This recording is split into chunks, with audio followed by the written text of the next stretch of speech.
Welcome to the Real Estate Reserve podcast, number one real estate investing podcast in the whole wide world. I'm Jason Balin from Hard Money Bankers. Sitting across from me, Ian Horowitz from Equity Warehouse. We've got a good topic, dear to heart to Ian. I heard a little ranting and raving earlier today related to this topic. So we're like, yo, let's go live. Let's go on a pod. Let's not talk about it any further. Let's see where our conversation goes. Both of us have experience with self-management and third-party management in our real estate portfolios. When we used to own our portfolio, we originally had it managed elsewhere by a few different property management companies. We brought it in-house to self-manage it. And I also have experience related to that on the lending side, related to outsourcing servicing or doing it yourself and servicing your own portfolio. So I think a topic like this relates to a lot of folks, a lot of real estate investors out there. I don't think there's a right or wrong answer. I think different people have different opinions on what works best for inside their business. But let's get going, Ian. Let's break this down. And what are your thoughts on self-management versus third-party property management? Dude, you never know which way the wind's blowing. I think and I was thinking a lot about it since we talked about kind of like what we were working through and discussing about some of the pieces of the portfolio. Is I think there's a time and place for self-management. There's a time and place for third-party management, and there's a time and place to bring it all back in-house. You just never know, right? And you got to make those decisions of where you are in your business, what your growth trajectory looks like, what your expectations are, how much control you want, and go from there. And, every situation provides a benefit. Like, you're in a unique business where some people think servicing a hard money loan is super difficult. So they might go and stick it in a servicer, right? There's third-party management for your business as well. The question is, when do you utilize a manager? And I think you utilize a manager when you're not clear cut on how the operation should work, and you can utilize someone else's expertise. It's basically paying to play and learning what people do, right? I think that's a good way to look at how you can utilize management to your benefit. Yeah. So I think depending on your personality type also depends. So when we owned our real estate portfolio, obviously with one, as you start with one property, two properties, it doesn't make sense to do it that way. And it was like, hey, we kind of have to learn some of these things. And as soon as we had a few properties, we're like, this is a pain in the ass. I don't want to do this anymore. And then we offshot it to somebody else, right? And they did some property management for us. As we grew, and as we learned more, we were like, yeah, I don't think these guys know what they're doing. I don't really like their stuff. I'm going to go find another property manager. So then we offshot it to another property manager. Finally, it kind of came back around, and it's just like, you know what? I don't like the way this is done. I can do this better type of situation. That's usually what happens in a lot of these situations. You ask for reporting, does that work the way you want? And again, it's not necessarily the property manager's fault. It's more of, are your goals aligned, and can you be provided with the data that you want? And I think if that's the case, that's fine. Right. But that differs. And I think for ambitious, kind of hungry growth operations, you want your hands involved in a little more of the down and dirty stuff. And let's be honest, the reason why someone hires a property manager is they don't want to pay somebody internally, and they don't want to deal with the headaches typically, right? Or they give it to an expert that knows it. But I think as you grow and as your portfolio comes back around, you have the budget for that, you have the time for it, and you're more interested in it. Like you care to dissect it more. Well, and part of the problem is like when a lot of people start out, it's one house, it's two houses, it's three houses, whatever it is. Then at a certain point, you make a decision to go and scale. So you turn your management over because you're like, all right, let me go do what I want to do. I think, and then when you have the scale, you're able to bring it back in house. Because like you just kind of talked about it, is like, all right, well, I had a manager, but then there's like a lot of control mechanisms that I want to utilize. And by doing that, you almost need the scale to build out a management team, right? Like most people aren't going to be willing to put a management team in place to then build it out and have the scale follow them versus saying, I have the scale. Let me go and build the management company out. And I used to hear that statement a lot. I used to hear that a lot of like people would always be like, oh, I'm going to go build a portfolio and then pull management back in house. And I'm always like, well, why would you do that?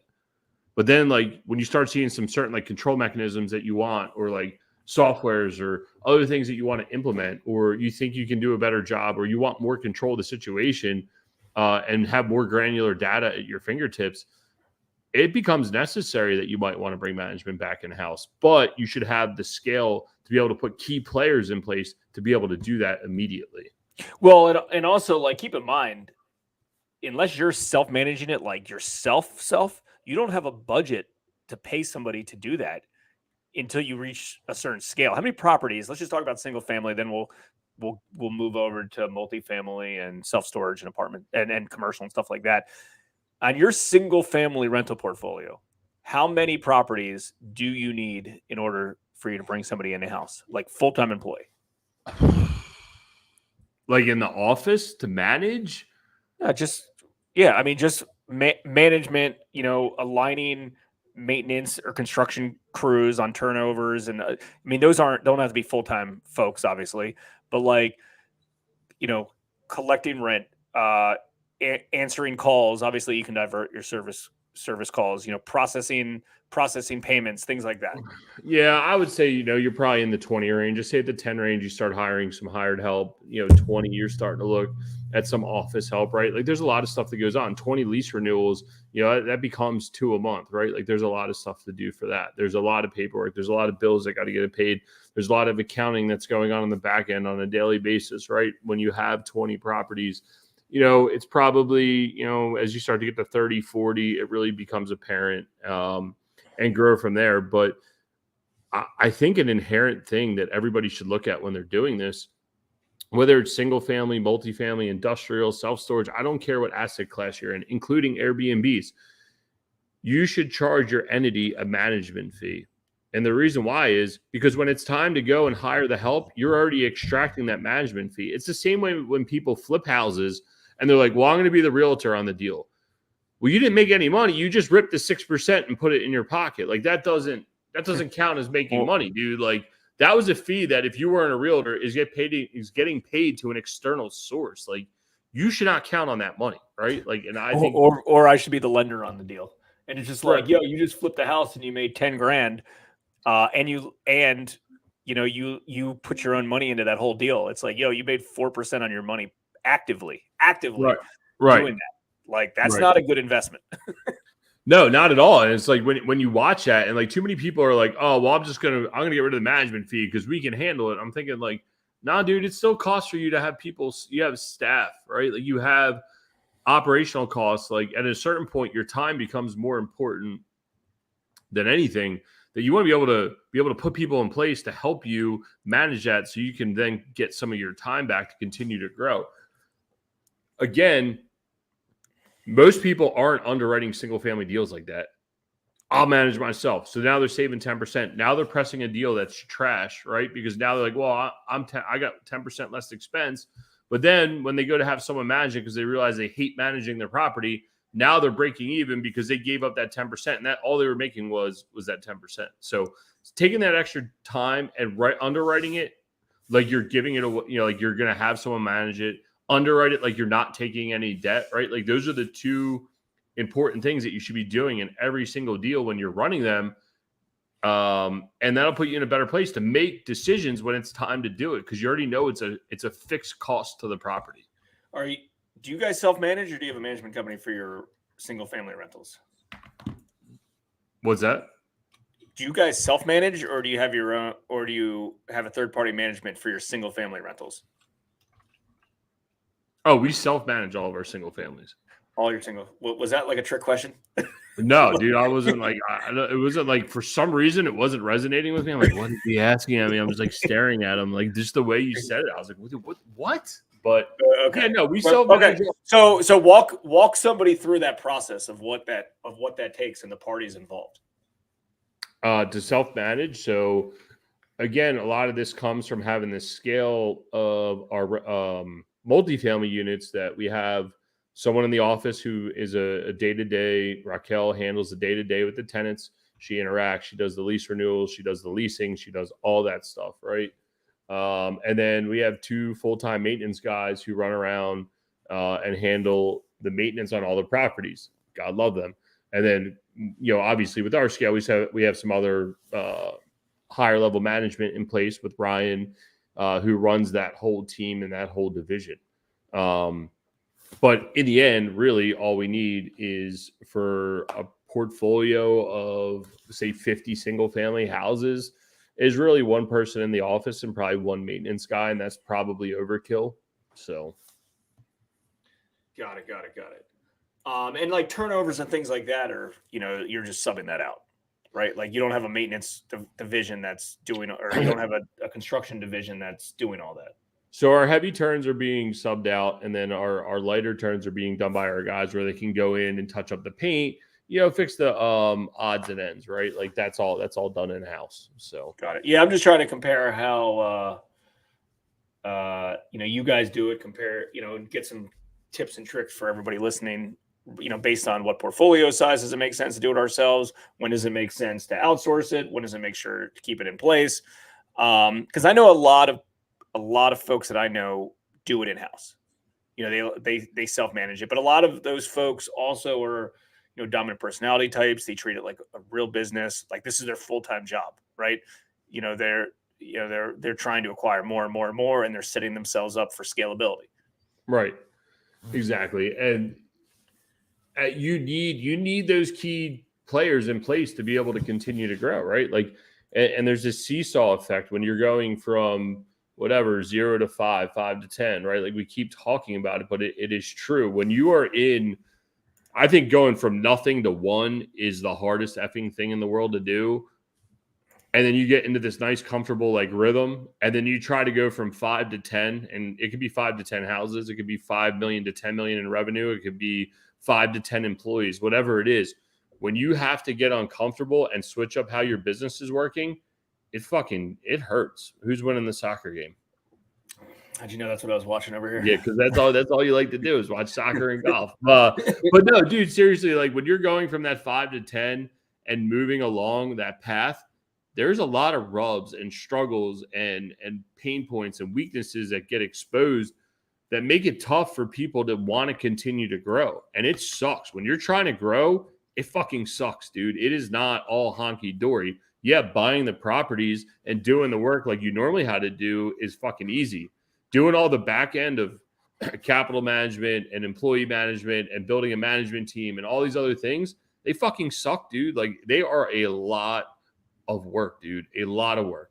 But you know what? That's what it takes. Yeah, but also like I think you can agree that a lot of folks want to have the management in place sometimes outsourced as they're scaling and they're growing, so they don't have to worry about all the little intricacies, and maybe it costs them more money by doing it that way, but it's one less part of their business. So like inside your business, right? You got finding deals, raising capital, management, construction, whatever. If you have one side that's completely taken care of, then it's like, cool, I'm paying a premium for it. I don't care. It's one less thing I got to get focused on. So I think a lot of folks like do it themselves. Then they outsource during scale. And then they're like, you know what? Instead of being bigger, I want to be better. And I think that's an important tip for a lot of real estate investors and lenders and everything, real estate agents. Everyone just ego play, wants to do more instead of worrying about doing it better. And I think that's where a lot of people lose, especially in a real estate market now, where everyone was chasing tiny margins and doing as much. And the real killers were the ones that were doing smaller volume, but they were just making a fortune on a per transaction basis. And I think as you're converting management back in-house, that has a lot to do with it. It's like, you know what? Growth phase, execution phase, growth phase, execution phase, growth phase. Hey, I'm in a good spot. Now let me get my execution to full throttle. And if that takes me back to bringing this in-house and doing it my way, even though my way might not be the industry way. And I know when we were talking earlier, Ian, you mentioned that like, hey, the industry does it like this. It's like, okay, well, just because the industry does it like that doesn't mean that that's going to work for my stuff. I mean, inside, and again, I have less experience on the real estate portfolio size. I mean, our our portfolio capped out at 25 properties. I didn't have any more than that at any given time. But on the lending side, I see what folks do and how they service loans, and do they bring it in house? Do they outsource it? And like my way is the right way because I've got experience and I've got 10,000 hours in doing it that way. And I want to mold my back end to what fits well for me on my front end, so I can keep pumping deals in, but servicing and managing them the right way. Yeah. And I believe you've made it when growth and execution live synonymously together, Yep. right? Like that's when you know you're Good point. doing the right thing and that everything you've built is working. And you're going to see that you're going to go something like this. You're going to go up and then you're going to hit a pain point and you're going to come back down a little bit and then you're going to go back up. It's never going to just be a straight line to the right. Maybe 20, 30 years into our careers, hopefully at a certain point we figure it out and there's not a ton of stress and it's just plugging and playing. Like we're both listening to Sam Walton's autobiography right now called Made in America.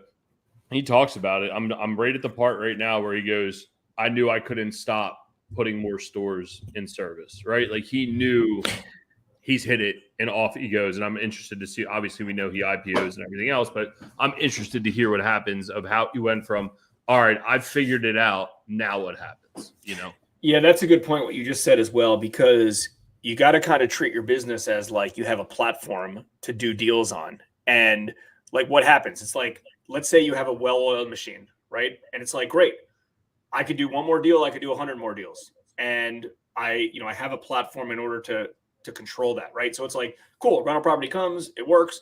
Let's add it. Here's the capital. Here's the management, and you just run it, right? Your execution and your growth kind of happen together, right? Like you have the ability to put more deals into play. You have the ability to put things in your current formula. Most operators, when they're starting out, don't have that, right? They're learning as they go along. They have to go raise more capital. They have to have their back end's not crispy, perfectly set up and perfectly clean. But what you said of, hey, like your business is a well-oiled machine, it makes a lot of sense to me. Of, hey, I have another deal, I close it, I do it, I put it in my machine, and it spits out perfectly. Same for you guys finding deals, storage, commercial, whatever. And if there's one segment of the business that's not there, well, you execute until you get that, right? It could be leasing, it could be management, it could be construction, it could be, finding more capital, whatever it is. That's part of business building and business growth. So, this conversation goes further than just management. I think, or third-party management or in-house management. I think it goes to all of the service providers and all, inside a business, right? Like, hey, do you want to go raise capital, or do you want to get a capital provider, right? And have somebody go raise capital for you? Because there's pros and cons of both. Do you want an in-house bookkeeper, controller, accountant, CFO, or do you want to do that, right? And there's pros and cons of both of it. And I think all aspects and all hats of the business have similar things, to consider. This is just one side of it, because, I'm sure there's lots of very good operators that have third-party management, but then they do all construction in-house. And on the other side, there's people that probably do all management in-house, but then they outsource all construction. So it's just whatever works best for you. Yeah. And, over time you figure out what works for you and what doesn't, and again, I think a lot of it is until you create scale, it's hard to support a lot of the overhead. And nowadays with like the internet and everything else is like, there's a lot more fractional services, fractional administrative assistants, fractional CFOs, fractional bookkeepers, fractional video creators, right? Like whatever it may be, is there's plenty of opportunity for you to create and show that you have scale, get to there, and then say, you know what, it better serves me to have a bookkeeper in-house who can cut checks and I can speak to him on a daily basis, but then still have a fractional CFO. And it's a cost savings as you scale and grow. And too many people look at real estate not as a business. They look at it as, I'm just buying a bunch of properties, and they never set the platform up and put the platform under them to be able to grow and get to the next level. And, obviously Jason listens to me in real time as I'm bitching about a lot of things, but I'm bitching because as much success as we've had, it hurts when you have to take the time to say, all right, we got to unwind this and fix it, hit the pause button, and we're hitting a pause, are we hitting a pause button? We're still do deals as the right ones come through, but hitting a pause button, presumably in one of the best markets that's approaching. But you know what? If you don't have your cards in order, your house in order, it's all going to fall apart. So it's really just taking the time and figuring it all out. Again, I believe by creating scale, you can't even, if you don't have scale, you can't have this conversation. That's how I view it. And, please tell me if I'm wrong, but if you're only doing one deal, there's no point in you having a controller in your office, right? Like, what's the point of having someone if you're only doing one deal? Well, you can manage that effectively yourself. But yeah, no doubt. And I think different people have, like, I know a lot of real estate investors that have a good operation, but then they don't have like bookkeeping in-house and accounting in-house. That was our first hire. That's always been the most important thing for me. Like, if you can't count the money, you can't be in business, right? Like, you need to know whatever, because it's either right or it's wrong, right? If it's off by 1 cent, it's wrong. Right. Exactly. And like, that's just what it is. Like, for us, and our business is a little bit more accounting intensive than other stuff. But let's be honest, owning real estate and doing the books for real estate is a hell of a lot harder than an income expense business like lending money. So it's it's very challenging. Yeah. I mean, there's income expense, there's asset and liability. So there's lots of moving pieces. So a lot of folks that I know, nobody, I feel like a lot of cop outs is like, oh, my accountant handles that, or I'll have a part-time bookkeeper or something like that. It's like, well, first off, you should be doing that first. If you're not going to hire anybody, or if you're not going to go all in with it with somebody, you got to find someone to do, like, you got to learn it that way. Like, listen, I failed accounting 3 times in college, and my dad's a CPA. I couldn't understand accounting. Like, I didn't understand it until it was my own money on the line.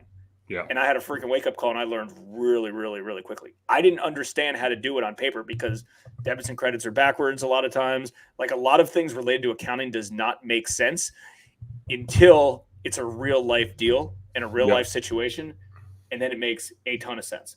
And there's a lot of, like, interesting things related to it. And again, like, in my opinion, you got to understand it and you got to learn it. And it's a constant thing. I mean, we had a call with our CPA earlier today because a lot of asset, I don't know, long story short, but a lot of deals where it doesn't matter. It was more advanced. I don't even know how to explain it. I know what it is, but it was advanced. But it's something we hadn't been through today. And I was like, can you explain it? Can you explain this to me? My books don't match up to our K1 on this particular asset. And it's like, this is why. Oh, that makes perfect sense. And you got to adjust it after the fact because the income wasn't realized on the asset, even though you're getting a distribution, right? And until the K1 came out. So that offset your negative balance into a positive balance. So point being is like, whoever is economically involved in the deal, which is you, it's your money, has to be making the decisions. I'm not stating like don't get advice from people and don't utilize vendors and things like that. Absolutely do. But like, you got to do what works best for you, and you need to understand it. Like, if you don't understand your tax returns as a real estate investor, you're missing out. You can't just trust that your CPA is doing it the right way. They're doing it the right way, chances are, based on the way that what they see and what's provided to them. But that might not necessarily be exactly what. Sure. Oh, it's cash flow. It's cash flow management too. And again, like when people are like, oh, I don't understand how I can scale. Well, dude, you're bleeding every single dollar you have out of your company. Like, of course you can't figure out how to scale, right? Like, just again, taking that time and understanding it, and then knowing where you stand at any given time. Like you said, the statement of, oh, my accountant handles that. Well, dude, like if you can't produce your books, you can't get a loan in a timely manner from a bank, and then the rates change because you're waiting for your accountant to get the books done, but you're not top of mind because you only have 10 properties. Like, what sense does that make? Go figure out how to do your goddamn books, right? Like, there's so much information out on the internet now. QuickBooks is so stupidly easy to use. We just started using a company called REA who runs our Appfolio books, and eventually they'll take over complete corporate accounting to release some stress off some of the stuff that we got going on so we can continue to work on higher level tasks. Again, there is so much stuff out there available for us as real estate investors to grow and scale a company without having to take on all the burden.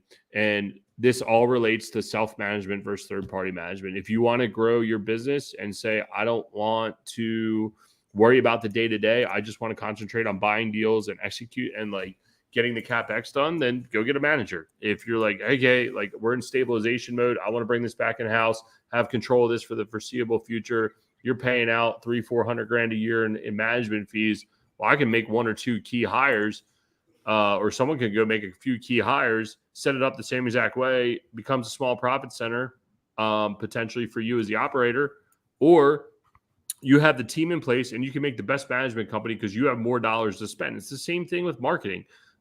He who can spend the most on acquiring a customer wins. It's the same thing. If you can spend more money on building out a badass property management team, who cares? Don't make it a profit center. It doesn't need to be. I was speaking to a gentleman yesterday. I got to get him on the podcast. It's a little hard to pin down, but his family owns 32 Class A facilities, self-storage facilities. And we were talking about some of this stuff. And he's like, yeah, we have a management.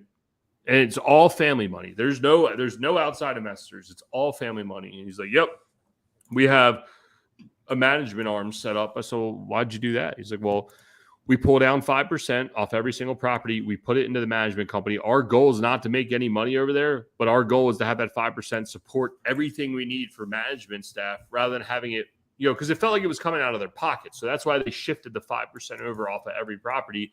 And he's like, we underwrite that. Now we understand what it takes because someday we might not want to manage it. And I was like, well, that's genius, dude. What great sense does that make? And they're onto something. And again, I'm probably gonna hack that and look at that and say, yeah, that makes sense to us. Yeah. And again, a lot of businesses, when you take out the vendor costs and that will eventually replace you, the bottom lines aren't all that pretty. And that's okay. But you got to understand that going into it, right? Like you're replacing those vendors. So in essence, you're paying yourself instead of paying a vendor on that. But it's real line items to take into consideration. Cool. Any more rants related to this, Ian, or are we wrapping this thing up? Anyone have any questions? Man. If anyone's watching this live, if you have any questions related to self-management or third-party management, feel free to drop us a line. Curious your thoughts. I felt like I got it all out. I feel better. I mean, it becomes clear what the decision needs to be, right, to do it. And I think the one thing we didn't really beat down on, and I mentioned it briefly, is like if you're not an expert in industrial leasing and full modified gross and triple net and how to properly set it up and bill it and CAM budgets and all this other thing, go get a goddamn property manager that understands it, because it makes life easier. And learn from them. And when you have the right manager in place, your portfolio becomes exponentially easier. And there's certain properties that were like, you know what, if we buy more properties in this area, we're not even managing them. Like they're just going right to the manager. And it's not even a question if we're managing them or not. And sometimes when you have someone else managing them, it actually frees up the property and it lets it breathe and lets it do its own thing versus some people, when they manage their own properties, they suffocate them.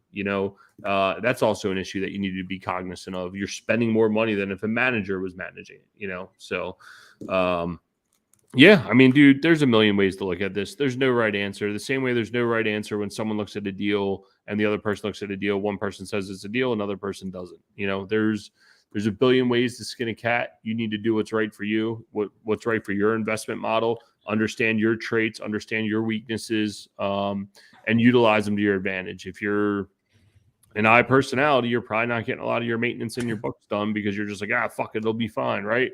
If you're a C personality, you're probably overspending on everything that you do because it has to be done 1,000%, and you need to find something that is in the middle of that. So that being said, I don't know. I feel better. Actually, I have a meeting at 2:00 to discuss this exact topic, and go from there. So we'll do it.